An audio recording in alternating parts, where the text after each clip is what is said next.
तुम्हारी वजह से तुम लोग के खुद के कर्जे। है क्या कर रहे हैं? ये देखो, ये देख रहे हो, ये देख रहे हो पाँव घसीटी मैंने अभी पोछा लगाया है। अरे तो पोछा लगाया, पोछा फिर लग जाएगा, उसको देखो तो सही यार, मुझे तो रोना आ रहा है यार। उसको देखो, क्या करूं? उसको वो कैसे हाय हाय कर रहा है, देखो तो सही उसको। दर्द हो रहा है भाभी, दर्द हो रहा है मेरे को। तो जी, तकलीफ में है तो हाय हाय तो करेगा ना। एक बात बता दूं, क्या?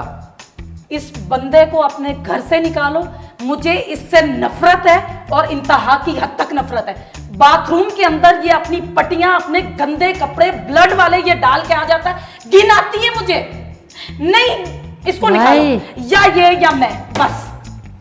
अरे यार तुम समझने की कोशिश करो। मैं देखो ना, अभी इसको गांव भी नहीं भेज सकते, गांव वालों ने यहाँ भेजा है। अभी कुछ दिनों में इसका एक और ऑपरेशन होगा, दूसरा गुर्दा भी निकलवाएंगे, तो भिजवा दूंगा मैं इसको।